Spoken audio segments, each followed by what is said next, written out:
చార్మినార్ దగ్గరకు రాగానే బాగా ఆకలేసింది. మార్నింగ్ టిఫిన్ చేసాము, ఆఫ్టర్నూన్ గురించి ఏం ఆలోచించకుండా వచ్చేసాము ఇక్కడికి. మంచి రెస్టారెంట్ కోసం వెతుకుతూ ఉంటే అరేబియానా రెస్టారెంట్ కనిపించింది. రివ్యూస్ కూడా బాగానే ఉన్నాయి.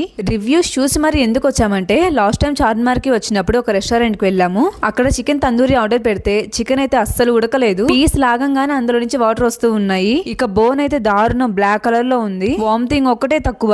దాని దెబ్బకి అప్పటి నుంచి ఏ రెస్టారెంట్ కి వెళ్ళాలన్నా రివ్యూస్ చూసుకొని వెళ్లాల్సి వస్తుంది. బట్ ఈ రోజు మేము వచ్చిన రెస్టారెంట్ అయితే బానే ఉంది, చాలా పీస్ఫుల్ గా ఉంది. తినడానికి కూడా మేమైతే 2 plates చికెన్ బిర్యానీ ఆర్డర్ పెట్టాము. బర్డ్ ఫ్లూ ఉంది కదా, ఎలా తింటున్నారక్క అని అడుగుతారా? నేను బయటకు వచ్చినప్పుడు ఎక్కువగా ప్రిఫర్ చేసేది నాన్ వెజ్ ఫుడ్. ఇంకేం చేయలేం కదా, ఇక్కడ కూడా ఎక్కువ అవే ఉంటాయి మంచిగా, అందుకని ఆర్డర్ పెట్టేసుకున్నాము. తిన్న తర్వాత మాకైతే ఏం కాలేదు, సో ఫైన్. మంచిగా స్టీల్ బౌల్ ప్లేట్స్ లో తీసుకొచ్చారు. టేస్ట్ అయితే వరస్ట్ అని చెప్పలేను కానీ బాగుంది. మీరు బయటికి వెళ్ళినప్పుడు మెయిన్ గా ఏ ఫుడ్ ప్రిఫర్ చేస్తారు కామెంట్ చేయండి. వీడియో నచ్చితే like and subscribe. By by.